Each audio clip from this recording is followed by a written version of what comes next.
कि करम हुजूर का जब भी शरीक हो जाए, करम हुजूर का जब भी शरीक हो जाए, मेरे नसीब में जन्नत की भीख हो जाए। दरूदे शाफ़े महशर की ये फजीलत है, मरीज़े दायमी लम्हों में ठीक हो जाए। कम से कम सुभान अल्लाह तो कह दीजिए। तो सही कहा कपिल साहब ने कि मैं जिद नहीं करता हूँ, जब बुलवाइए तब आ जाता हूँ। आपने दावत दिया है तो पूरी रात तो मुझको गुजारनी है, लेकिन मैं खुद जहनी तनाव का शिकार हूँ। सुबह मुझको 8 बजे ट्रेन भी पकड़ना है। मैं एकदम छोटी बहर में नात के 2-3 शेर पढ़ता हूँ। देखें सैफ रज़ा साहब, आप जैसे लोगों की तरह लफ्ज़ों को ख्यालात का कुर्ता पजामा पहना कर और फिक्र की दस्तारबंदी करना तो मेरा शेवा नहीं है, लेकिन सोचता हूँ कि गुफ्तगू की गुदड़ी में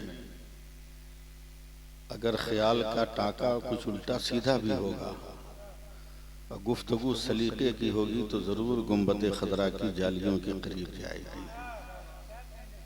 मैं नाते पाक के का मतला और 1-2 शेर पढ़ता हूँ। छोटी बहर है, जिंदगी के साथ सुनिएगा कि आका हो या गुलाम मदीना शरीफ में, एकदम छोटी बहर है। आका हो या गुलाम मदीना शरीफ में, बनता है सबका काम मदीना शरीफ में, बनता है सबका काम मदीना शरीफ में। ये शेर आपके लिए कि काबा शरीफ में पढ़ूं मिलादे मुस्तफ़ा। कफील साहब आपके लिए कि काबा शरीफ में पढ़ूं मिलादे मुस्तफ़ा, जाकर पढ़ूं सलाम मदीना शरीफ, जाकर पढ़ूं सलाम मदीना शरीफ में। और एक शेर और सुन लीजिए, वो ऐसा काफिया इस्तेमाल नहीं होता नात में, मगर कोशिश है शायर की कि पाकीज़गी आबो हवा कुछ न पूछिए, पाकीज़गी आबो हवा कुछ न पूछिए, होता नहीं जुकाम मदीना शरीफ में, होता नहीं जुकाम मदीना शरीफ में।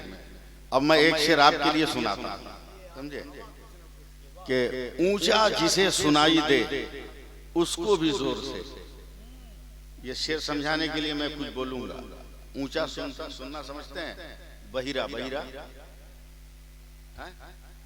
बहिरा समझते हैं ना, उसको ऊंचा सुनाई देता है। शेर सुनिए कि ऊंचा जिसे सुनाई दे उसको भी जोर से, है बोलना हराम मदीना शरीफ में, है बोलना हराम मदीना शरीफ में, है बोलना हराम मदीना शरीफ में। हजरात, खुशी की बात है कि हुजूर हबीब मिल्लत तशरीफ लाने वाले हैं। मेरी थोड़ी देर की गुफ्तगू मौजू के तहत समाअत कीजिएगा, क्योंकि जलसे का नाम ताजुल अंबिया है, इसलिए भागने उगने की जरूरत नहीं है। मैं बहुत धीरे धीरे बहुत इत्मीनान से बोलता हूँ।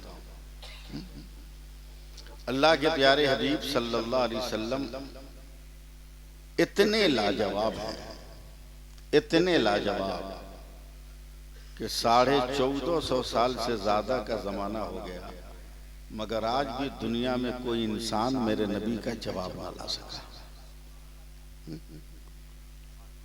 हर साल एक किताब निकलती है यूरोप से, हर साल के पहले महीने में, जनवरी में, दुनिया के 5000 सबसे अहम आदमी का, सर्वश्रेष्ठ आदमी का, समझे, 1400 बरस से आज तक उस किताब में पहला नाम जिसका है वो मेरे नबी का है। अल्लाह फजल फरमाए।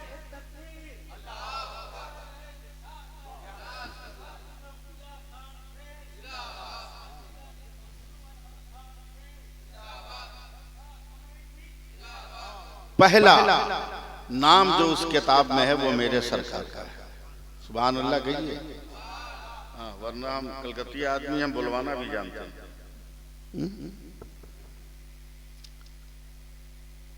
लाजवाब है मेरे नबी, कोई जवाब ही नहीं। जब तकरीर सुनने के मूड में आप हैं तो ये सही है, और कसम से मैं कसम खा के कहता हूं कि कभी मैं मजमा देख के तकरीर नहीं करता, जरूरत के मुताबिक मैं लफ्जों को इस्तेमाल करता हूं। कैसे ताजदार हैं, ताज है मेरे नबी। 10-15 मिनट मुझको संभालिए, हौसला दीजिए।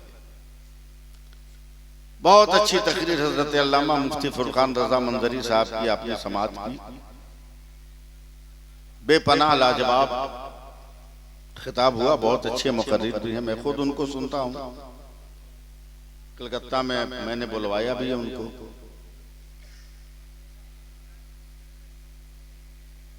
और आपके यहाँ जो मैं आया हूं तो उनकी मार्फत आया, उनकी मार्फत में आया। अल्लाह के प्यारे हबीब सरवरे कायनात सल्लल्लाहु अलैहि वसल्लम की जात है, क्या लाजवाब बात है। थोड़ी सी मेहनत करो आप कि जब मेरे सरकार इस दुनिया में तशरीफ लाए, मैं कभी ये लफ्ज नहीं कहता कि मेरे नबी पैदा हुए। मैं बहुत मोहतात आता, कभी नहीं कहता कि मेरे सरकार पैदा हुआ। मैं हमेशा ये लफ्ज कहता हूं कि मेरे सरकार आए। तो अरब का जो उस वक्त का रिवाज था, समाज का जो किरदार और समाज का जो दस्तूर था, वो दस्तूर ये था। उसको देखोगे तो ले जाओ हमरा वाला, हमारी तरफ देखो, अपना काम वो कर रहा है, आप अपना काम करो।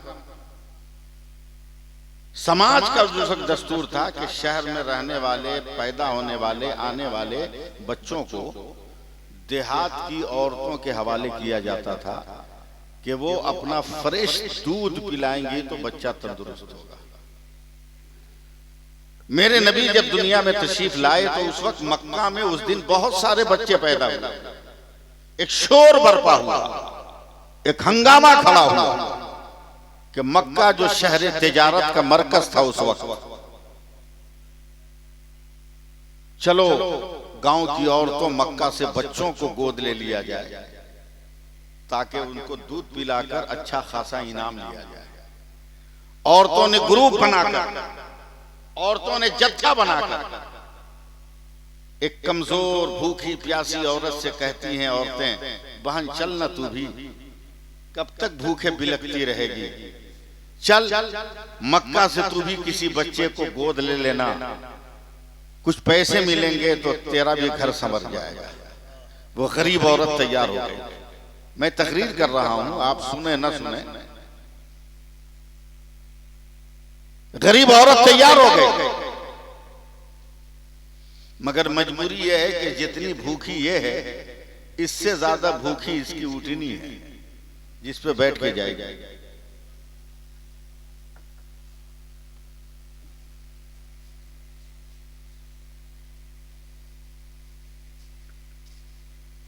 अपनी कमजोर ऊंटनी पर बैठी है। इतनी देर में वो मक्का पहुंची जब तक तमाम औरतों ने मक्का के बच्चों को उठा लिया था। जब ये गरीब औरत शहर मक्का के दरवाजे पर पहुंची तो मक्का के दरवाजे से तमाम औरतें बच्चों को लेकर मुस्कुराती हंसती खेलती आ रही। इस गरीब औरत ने रो के पूछा, बहनों क्या सारे बच्चों को तुमने गोद ले लिया? तो कुफ्र के माहौल में परवरिश पाने वाली बुत परस्त औरतों ने कहा था, ए बहन, एक यतीम बच्चा है जिसको हमने छोड़ दिया है, जा जा तू उसी को उठा ले। ना से हाँ अच्छा तो है। अब अगर तकरीर सुनने का मूड आपका हो तो अपना मूड बनाइएगा, और टाइम पास करना तो हमसे बढ़िया कोई नहीं जानता है। मूड बनाना आपका काम। हजरते अब उस औरत का नाम बता दूं, हजरते अम्मा हलीमा, जिनको दाई हलीमा कहते हैं। जैसे ही मक्का के शहर के अंदर कदम रखा, दीवार पे नजर पड़ी, चौंक गई, अरे रात तो सपना में यही रास्ता नजर आया था, यही दीवार नजर आई थी। आगे बढ़ी तो कहा, अरे यही मकान नजर आया था। बढ़ते गए, यही दीवार, यही रास्ता, यही खिड़की, यही दरवाजा, यही जो है बरामदा, यही जो है यही रेलिंग, ये तमाम चीजें देखते देखते ठीक पहुंच गई मेरे सरकार के घर तक। दरवाजे पर हुजूर के दादा अब्दुल मुत्तलिब खड़े थे। जैसे ही हलीमा सादिया की नजर पड़ी, रात सपने में भी यही बूढ़ा आदमी नजर आया था। जैसे ही करीब गई, कहती हैं, आपके घर में कोई बच्चा है क्या? मैं दूध पिलाने वाली औरत हूँ। कहा, चलो अगर मेरा बच्चा तुमको कबूल कर ले तो मैं देने के लिए तैयार हूँ। अब्दुल मुत्तलिब ने रास्ता छोड़ा है। अब अगर जरा सा भी सुनने का जज्बा आपके अंदर है तो तैयार रहिएगा। मेरे सरकार का रुख इधर है, मेरे सरकार के मुंह इधर है, इधर से हजरत हलीमा जा रही है। जैसे ही मेरे नबी के बिस्तर के करीब गई, मेरे सरकार ने अपनी करवट बदल दिया है, नजर से नजर टकराई है, चेहरे से चेहरा टकराया है, और मेरे सरकार आंखों आंखों में कहते हैं, उठा ले हलीमा, उठा ले, उठा ले हलीमा, उठा ले। कागज पर तारीख लिखने वाले लिखेंगे कि हलीमा ने मोहम्मद को उठाया है, मगर दरख्तों के पत्तों पर तारीख लिखने वाले फरिश्ते लिखेंगे, हलीमा ने मुस्तफा को नहीं उठाया, मुस्तफा ने हलीमा को उठा दिया। नारे तकबीर, नारे रिसालत, अज़मते मुस्तफा। एक मूड बनाइएगा आप सुनने का। अब देखिएगा जरा सा, मैं यूपी में हूँ नहीं और मैं बंगाल से बाहर नहीं, एकदम बंगाल में हूँ मैं, इसलिए मैं बहुत गाढ़ी उर्दू नहीं बोलूंगा। मेरे नबी को हजरत सैयदा हलीमा ने अपने हाथ पे लिया है। आंख बंद करके तसव्वुर कीजिएगा, कफील अंबर साहब ऐसे देखिए, हाथों पे रखा है, ऐसे रखा है हाथों पर, और हजरत हलीमा के हाथों पर मेरे नबी का जसदे नूर ऐसा लग रहा है जैसे ताके हरम पर किसी ने तकद्दुस की शमा रोशन कर दिया हो, किसी ने मेहराबे तकद्दुस पर जो है मेहराबे तकद्दुस पर न जाने किसने जो है इतना खूबसूरत चिराग रोशन कर दिया हो। हजरत हलीमा ने लिया है, लेके बाहर निकली है, आसमान को देखा, कहे आसमान बताना इतना खूबसूरत बच्चा तुमने आज तक देखा है क्या? अब जब आगे बढ़ी है, कहे हवाओं जरा एहसास करके बताना इतना खुशबूदार बदन तुमने महसूस किया है क्या? जब फूलों के करीब से गुजरी, कहा ये फूलों जरा बता, क्या तुमने इस बच्चे से भी ज्यादा लचकीलापन और तेरे अंदर इससे भी ज्यादा नजाकत है? लेके चलती रही, अभी तक दीवारों का साया था, अभी तक मकानों का साया था, मगर जैसे ही खुले आसमान के नीचे गई, वैसे ही धूप बड़ी तेज आई। हजरत हलीमा चौंक गई, इतना खूबसूरत बच्चा है, धूप लगेगी तो चेहरे का रंग बदलेगा। हजरत हलीमा ने दुपट्टा उठाया है, अभी मेरे सरकार के चेहरे पे रखा भी नहीं था कि बादल का एक टुकड़ा आया है और पर्दा करके मेरे सरकार की हिफाजत कर रहा है। हजरत हलीमा हैरत से देख रही है। मक्का के दरवाजे पर आई हैं, मैं आपको कुछ नहीं बोलूंगा, मक्का के दरवाजे पर आई हैं, अपनी नीम मुर्दा जान ऊंटनी पर बैठी हैं, और कहा चल। अब जो ऊंटनी घंटों में आई थी, वो ऊंटनी मिनटों में तमाम औरतों को ओवरटेक करके आगे बढ़ी है। औरतों ने पलट कर कहा, हलीमा यतीम के घर कितना पैसा मिल गया कि तूने मक्का में अपना जानवर बदल दिया? तो हजरत हलीमा ने कहा, बहनों हमने जानवर नहीं बदला है, जानवर पर बैठने वाला बदल गया। जानवर पर बैठ, एकदम काजू लंबिया जलसा है, तो एकदम उसी टॉपिक पे तकरीर हुई है। लेकर गई है, कई महीनों से जमीन से घास का एक जर्रा नहीं निकला, किसी जानवर के थन में दूध नहीं। जैसे ही मेरे सरकार को लेकर गई, नीचे रखा नहीं है, गोद में है, हजरत हलीमा का पांव जमीन पे लगा, जमीन से घास निकलने लगी, जानवरों के थन में दूध आ गया। हजरत हलीमा के शौहर कहते हैं, बेगम ये क्या है? बोला आगे आगे देखिए होता है क्या, आगे आगे देखिए होता है क्या। इंसानी जरूरत के नाते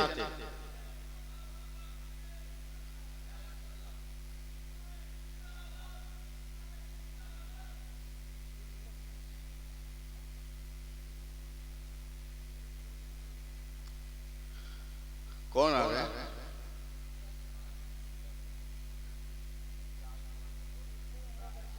अच्छा अच्छा अच्छा, हाजी नहीं आमिर है।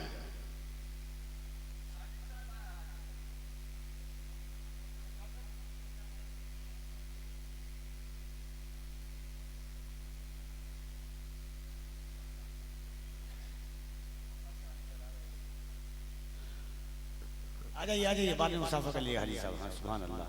नारे तकबीर, नारे रिसालत, ताजुल अंबिया कॉन्फ्रेंस, अजमत शहर मुस्तफ़ा, जिक्र शहर मुस्तफ़ा, नारे तकबीर, नारे रिसालत।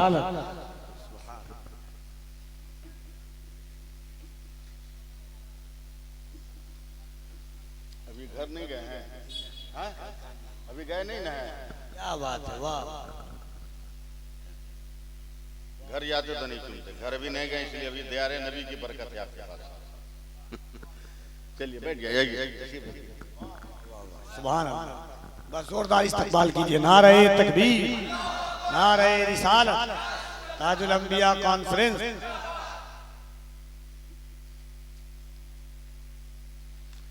चलिए ठीक।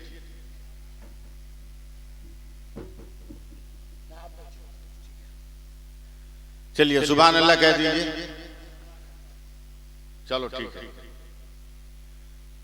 अरे वो गिर गया तो क्या हैरत है? बड़े बड़े बुत गिर गए नबी का नाम सुन के। नबी के दयार की बहार लेके आए, फूल की हिम्मत इनके कदमों के करीब रहे, वो भी जमीन बोझ हो गया। अभी भी वहाबियों को नहीं समझ में आता कि अजमत नबी क्या। जी लगाइए सुभान अल्लाह कहिए। पहले के लोग इंसानी जरूरत के नाते घर के बाहर जाते थे ना, पहले का रिवाज ही अलग था, पहले के हालात ही अलग थे। हजरत हलीमा भी रात को निकली, मैं भी तकरीर नहीं कर रहा, आपका दिमाग बना रहा हूं। बाहर निकली, इंसानी जरूरत के नाते चांद को देखा, इसे इसे हिला। कुफर का माहौल था, एकदम पकड़ लिया गले, यारी बाप रे बाप, लगता है आसमान गिरने वाला है, बहुत बड़ी आफत आने वाली है, कयामत आने वाली है। कि चांद से नजर हटकर मेरे नबी के झूले पे पड़ी, तो देखा मेरे सरकार जैसे जैसे हाथ पांव कर रहे हैं वैसे वैसे आसमान का चांद हिल रहा है। बात आई गई, खत्म हो गई। अब तकरीर सुनिए यहां से। बात आई गई, खत्म हो गई। मेरे सरकार को लेटा दिया, सुबह को बाहर अपने घर के बाहर बैठी। तकरीर किसको कहते हैं, तकरीर सुनिए। घर के बाहर बैठी, पड़ोस की एक औरत आई, कहा बहन मैं तो लुट गई, मैं बर्बाद हो गई। बोले क्या हुआ? तू जानती है ना कि 13 बरस पहले मेरे शौहर का इंतकाल हो गया। बोला हाँ। बोला जब मेरा शौहर मरा तो उसका बच्चा मेरे पेट में था। कहा ये भी मालूम है? तूने बड़ा खूबसूरत बेटा पैदा किया था, जन्म दिया था, वो भी 12.5 बरस का हो गया, बहुत खड़ियल जवान है। कहा बहन न जाने मेरे बेटे को कौन सी बीमारी लगी है कि बर्फ की तरफ पिघलता जा रहा है। आज जब मैंने उसको बिस्तर पर लिटाकर चादर ओढ़ाया तो बिस्तर पर उसका जिस्म ही नजर नहीं आ रहा। ए हलीमा वो सहारा है मेरी जिंदगी का, लाठी है मेरी जिंदगी की। हलीमा तू गांव गांव डगर डगर नगर नगर घूमती है, किसी बड़े डॉक्टर का पता बता जो मेरे मरने वाले बेटे को जिंदगी दे दे। हजरत हलीमा ने आंख को बंद किया, मक्का की सुबह देखा, रास्ते की दोपहर देखा, गांव का की शाम देखा, रात को आसमान में इनकलाब देखा। अचानक कहती है बहन डॉक्टर का पता बाद में पूछना, मैं थोड़ा सा पानी लाकर देती हूँ, जैसे भी हो पटक उटक कर अपने बेटे को 2-4 कतरे पिलाना। मेरा दावा है कि तेरा मरने वाला बेटा अगर एक कतरा भी पानी हलक के नीचे उतार लिया तो शाम को सूरज डूबने से पहले तेरा बेटा मैदान में दौड़ने लगेगा। का हलीमा दे दे दे दे। हजरत हलीमा घर के अंदर गई और लकड़ी के प्याले में जरा सा पानी लेकर आई और उस काफिर औरत को दिया है। वो औरत ले जाकर न जाने कैसे अपने बच्चे को पिलाया है। अभी दोपहर का वक्त है, दौड़ी दौड़ी आई है। का हलीमा कसम है लातो उज़्ज़ा की सच्चत बताना, तूने पानी में कौन सा जादू किया था कि जिसका कतरा पीने के बाद शाम का इंतजार कौन करेगा। अभी दोपहर में मेरा बेटा पूरी जिंदगी के साथ दौड़ता हुआ तुम्हें सलाम करने आ रहा है, बता उस पानी में कौन सा जादू था। तो हजरत हलीमा कहती है अरे बहन कोई जादू नहीं था, मक्का से जिस बच्चे को लेकर मैं कल आई उसका पांव धोकर तेरे बेटे को मैंने पिला दिया। तब बरेली के इमाम अहमद रजा ने कहा कि जिसके तलबों का धोबन है आबे हयात है वो जाने मसीहा हमारा। नारे तकबीर, नारे रिसालत, ताजुल अंबिया कॉन्फ्रेंस, अज़मत आमद मुस्तफ़ा, मसलके आला हजरत। ये दयारे रसूल से आ रहे हैं। ये दियारे नबी से आ रहे हैं। देखिएगा इनको, देखिएगा उम्र इतनी लंबी हो गई मगर अल्लाह ने मुकद्दर में नबी के रोजे की जियारत रखी।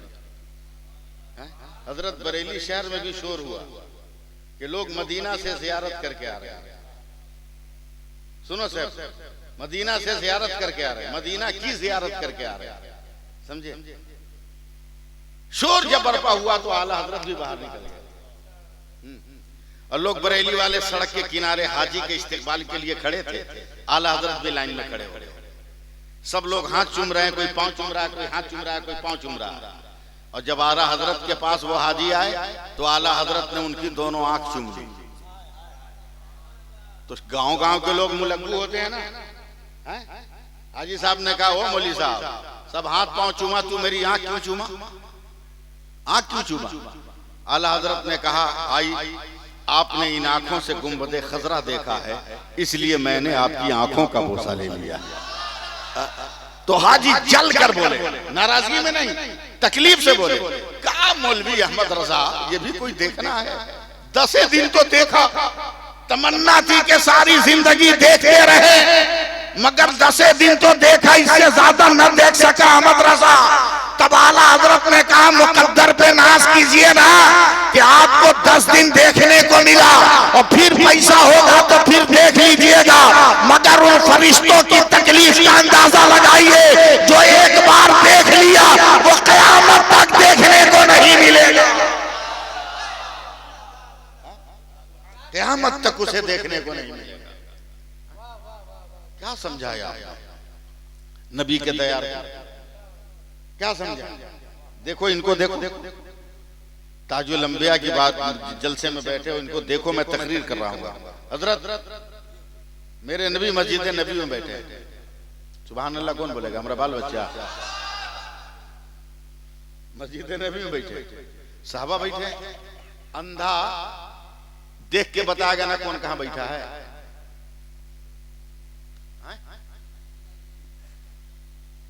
10 आदमी कम से कम जी बोल दिया है।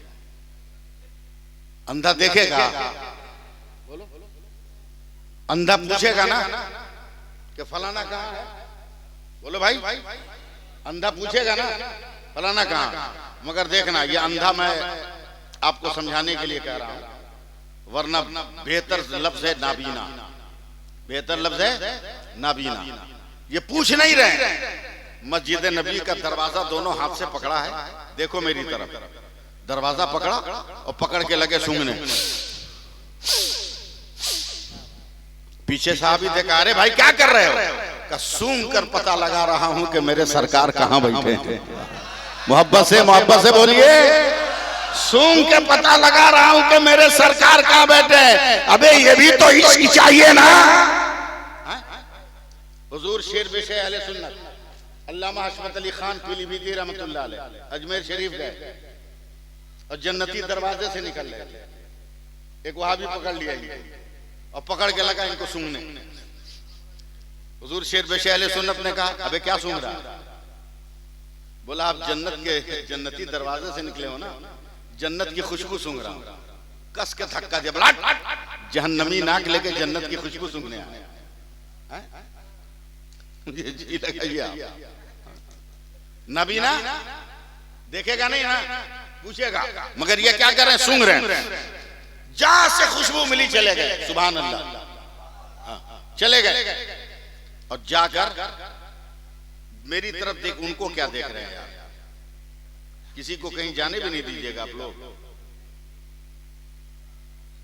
मेरे नबी के सामने बैठ गए, देखिएगा, और मेरे नबी के पाए मुकद्दस पे नाबीना साहबी ने हाथ रख दिया, कहा, या रसूल अल्लाह, सुना हूं कि सूरज निकलता है तो उजाला छा जाता है, मगर आज तक देखा नहीं। या रसूल अल्लाह, सुना हूं जमीन से हरी हरी घास निकलती है तो मखमल का एहसास होता है, मैंने देखा नहीं। या रसूल अल्लाह, फला ऐसा चिल्ला ऐसा, मगर देखा नहीं। मेरे नबी ने कहा, क्या चाहते हैं? क्या या रसूल अल्लाह, करम हो जाए तो मुचंदे को आंख दे दीजिए ना। करम हो जाए तो मुचंदे को आंख दे दीजिए। मेरे नबी ने ध्यान नहीं दिया, खामोश रहे। जो अगल बगल साहबे के बार बैठे थे, कहा या रसूल अल्लाह फकीर गरीब रो रहा है, करम कर दीजिए। देखते रहिएगा। तब मेरे नबी ने, ये मदीना से आए, देखिएगा, मेरे नबी ने अपनी उंगली उठाई, मुंह में रखा, मुंह में रखा और सुरमा की सलाई की तरह दोनों उंगली में ऐसे घुमा दिया तो उनकी आंखें रोशन हो गई। अब यहां से सुनिए, जैसे ही आंखें रोशन हुई तो मामला फेस टू फेस था ना, आमने सामने। सामने पहली नजर जो पड़ी वो मेरे नबी के जलवे पर। फौरन आंख बंद कर लिया, क्या या रसूल अल्लाह दुआ कीजिए कि मैं अंधा हो जाऊं,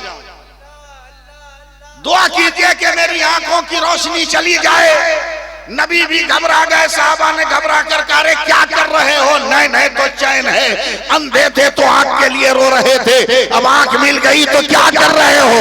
कहा या रसूल अल्लाह अब मुझे आंख नहीं चाहिए। कहा क्यों नहीं चाहिए। कहा मैंने अपने बूढ़ों से सुना है कि इंसान जिस चीज को देखता है और देख के आंख बंद कर लेता है, जब तक आंख नहीं खोलता है उस चीज की तस्वीर उसके आंखों में रहती है। या रसूल अल्लाह आज पहली बार तो मैंने सबसे पहले आपका चेहरा देखा है और किसी को देखने से पहले बंद कर लिया।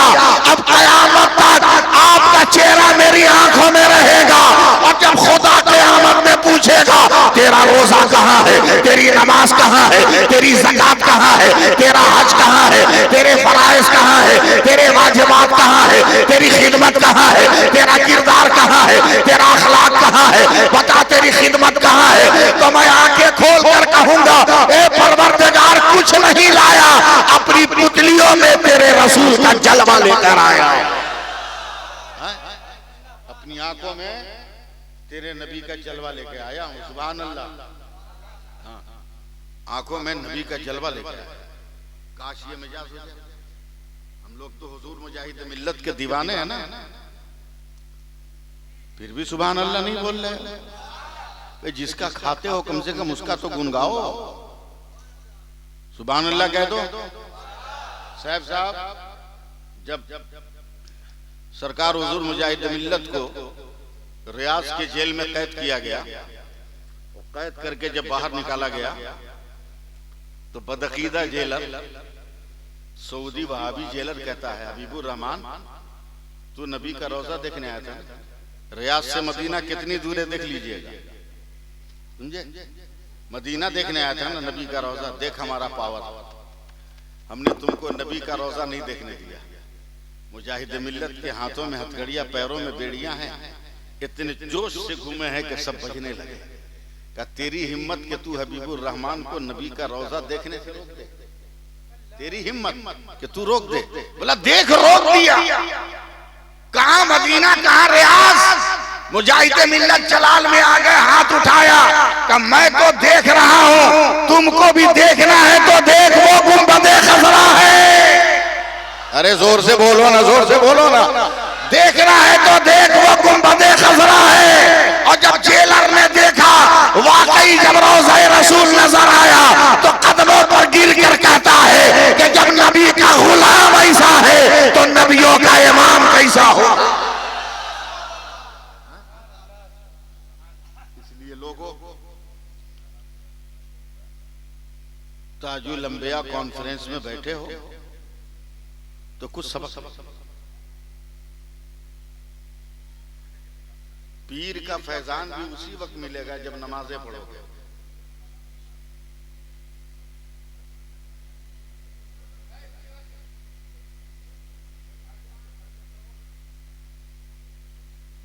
इनको बुला रहे हैं क्या?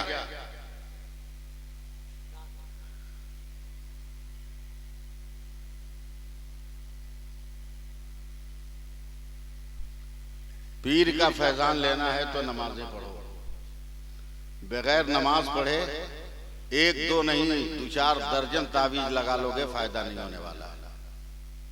और नमाज पढ़ो, पीर अगर दम भी कर देंगे ना तो फायदा ही फायदा हो जाएगा, फायदा ही फायदा हो जाएगा। हुजूर हबीब मिल्लत आएंगे क्या? नहीं मैं पूछ रहा हूँ, है ना? हाँ हाँ ठीक ठीक। सुभान अल्लाह कह दीजिए।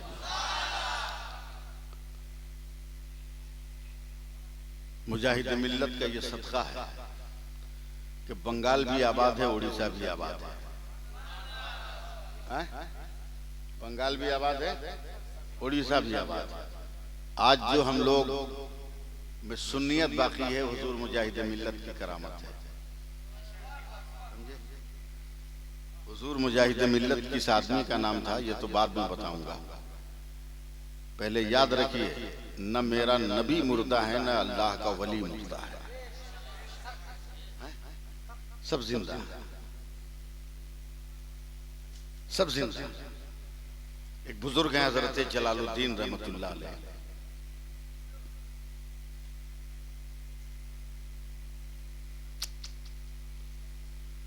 हजरत जलालुद्दीन रहमतुल्लाह अलैह एक बुजुर्ग हैं।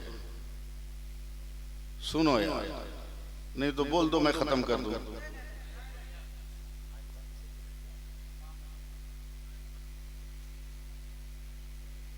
एक बुजुर्ग हैं हजरत जलालुद्दीन रहमतुल्लाह अलैह,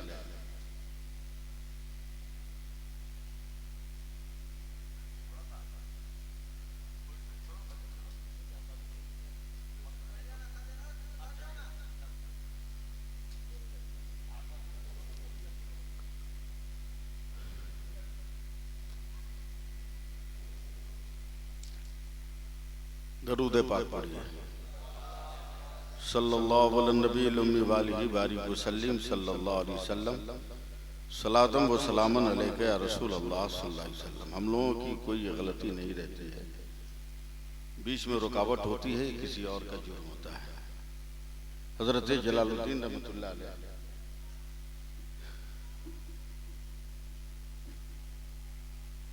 अपने गांव के एक चोर को बुलाया और समझाने के लिए कह रहा हूं, 5 रुपया निकाला, बोला बेटा रख ले, एडवांस बुकिंग है। चोर बोलता है कि कैसी बुकिंग, आपको क्या मालूम मेरा क्या कारोबार है, धंधा है। तो हजरत जलालुद्दीन सैय्यदी रहमतुल्लाह अलैह कहते हैं, कोई जाने न जाने मैं जानता हूं कि तू कफन चोर है, जिसका चुराया सो चुराया, मैं पहले पैसा दे के जा रहा हूं, खबरदार मेरा कफन मत चुराए, मेरा मत चुरा। बोला हुजूर हम आपका चुराएंगे, यकीन रखिए हम इतने बड़े गद्दार नहीं कर, रख ले, न चोर का भरोसा है न नेता का भरोसा है, दोनों एक ही बिरादरी का है, बस एक छोटा बड़ा है। रख लिया। कुछ दिन के बाद हजरत का इंतकाल हो गया। पीर साहब थे, मुरीदों ने इतना खनखनाता हुआ, इतना बढ़िया कपड़े का कफन दिया कि ये तो सर पीटने लगा। मौलवी बहुत तेज था, 5 रुपया में 22 मीटर लेके चला गया, एकदम परेशान, डिप्रेशन का शिकार, उदास, मुंह लटकाया हुआ घर पहुंचा। उसकी बीवी झाड़ू दे रही थी। उस सोच में पड़ गई कि गांव में कोई मरता है तो फुलझड़ी छोड़ते आता है, और आज एक आदमी मरा है तो इतना उदास क्यों है, बड़ा परेशान, टेंशन में। बोलती है अरे क्या बात है, आज तो खुश होने का मौका है। का खुश का एक मौलवी के चक्कर में फंस गए। बोला नहीं समझे।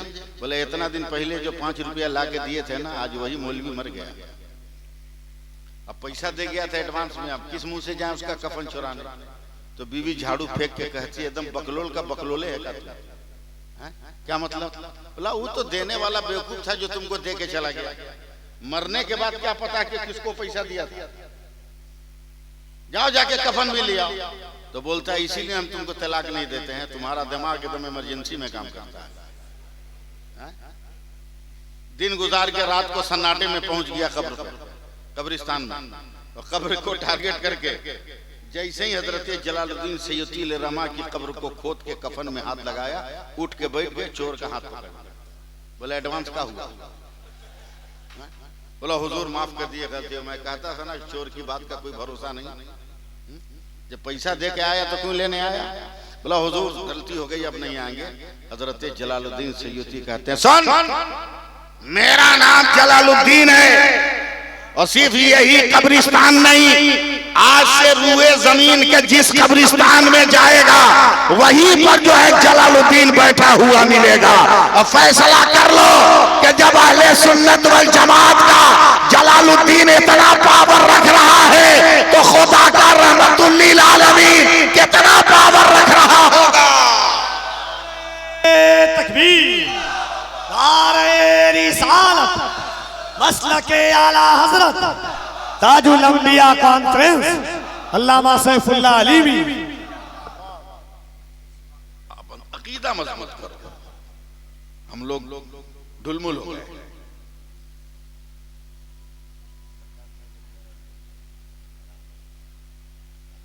पीर कैसा होता है, ये कोई मुजाहिद मिल्लत से। अब मुजाहिद मिल्लत तो अब्बासी सैयद थे ना, हैं? अब्बासी सैयद, अब्बासी सैयद। और अब्बास का लफ्ज मामूली नहीं है, अब्बास का लफ्ज मामूली नहीं है। अली की जुरात वाला, बे-72 की हिफाजत करने वाला, अली अल्लाह से दुआ मांगने वाला, सीन सारी कायनात को सीधा रास्ता दिखाने वाला, इस वजूद के मुरक्कब का नाम अब्बास है। इतना आसान नहीं। पीर किसको कहते हैं? आजकल हम लोगों को क्या है, अब तो गाड़ी घोड़ा सबके पास है भाई, गाड़ी घोड़ा सबके पास। जेंट्स तो जेंट्स, लेडीज के पास गाड़ी है। बाप ब्याह में दे दिया स्कूटी, शौहर से झगड़ा हो तो टेंशन मत लेना, स्टार्ट करना, वापस आ जाना। अब वो काहे शौहर की इज्जत करेगी? मेरा घर एक देहात में है, गांव में। उस गांव में एक बुजुर्ग थे, अल्लाह के वली, तेग अली शाह रहमतुल्लाह अलैह उनका नाम। मुरीद को कहीं किराया ना देना पड़े, वो एक घोड़ा खरीद के रखे और उस पे बैठ के जाते थे। सुनो, अच्छा इंसान, अच्छा मुसलमान कौन होता है? सुन लीजिएगा ना, हैं? हाँ, जरा मुंह से बोलिएगा। गए, हमारे लिए तो हल्दीराम की बर्फी चाहिए, काजू बर्फी, प्रभु जी की भुजिया चाहिए, मटन बिरयानी चाहिए, देसी चिकन चाहिए, समझे, कोल्ड ड्रिंक्स चाहिए, तरह तरह का सामान। मगर अल्लाह वाले आए हैं, बैल और गाय जहां बांधते हैं ना, उसी घर में अल्लाह के इस वली को मुरीद ने बैठाया। चारपाई पर, चारपाई समझते हैं ना, चारपाई पे बिछौना नहीं, बिस्तर नहीं, नंगी खटिया पर, नंगी चारपाई पे बैठाया। खाने के लिए नमक और लाल मिर्च की चटनी और मूंग के दाल के आटे की रोटी, खुद खाया, मुरीदों को खिलाया। और फरमाते हैं फलाने, मैं इस घोड़ा पे बैठ के आया हूं, वो भी तो भूखा होगा, उसको भी खिलाओ। तो जिसके घर गए थे वो अपने बच्चे को धक्का मारा, देख जुगाड़ लगा। आधे घंटे के बाद एक मुरीद आया, कहा सरकार आपका घोड़ा तो बीमार हो गया। बोला क्यों? बोला रोम रोम से पानी निकल रहा, रो रहा, थर थर कांप रहा। सरकार सुरकाई हजरत सरकार तेग अली शाह रहमतुल्लाह अलैह ने पैर में जूता पहना, घोड़े के करीब गए तो मालिक को देखकर घोड़ा दोनों पैर पे खड़ा हो गया। इन्होंने गर्दन पे हाथ मारी, फेरी तो और ज्यादा हुमक हुमक के रोने लगा। तब हजरत सरकार तेग अली शाह रहमतुल्लाह अलैह ने आंखें बंद की, 2 मिनट के बाद खोला। बोला ए फला, यहाँ जो हरी हरी घास रखा है, अब घास का नाम लूंगा तो आप नहीं समझिएगा, बंगला में क्या कहते हैं हमको नहीं मालूम, समझे? ये नहीं, ये गेहूं मकई समझते हैं, गेहूं धान मकई, ये सब का पेड़ कहां से आया? तो जो अपना बेटा को भेजा था उसको बोला है कहां से लाया? बोला अपना खेत तो बहुत दूर था, बगल में फलाना दास का खेत था, उसी में से तोड़ के ले आए। तब हजरत सरकार सुरकाई तेग अली शाह रहमतुल्लाह ने कलेजे पे हाथ मारा, कहा सुनो, मेरा नाम तेग अली है, मैं भी हलाल खाता हूँ और जिस जानवर पर बैठ जाता हूँ वो जानवर भी हलाल खाता है, हराम नहीं खा सकता। लोग पीछे भाग रहे हैं, वक्फ बिल पर सुन्नी कुछ बोल नहीं रहा, वक्फ के मसले पर सुन्नी कुछ बोल नहीं रहा।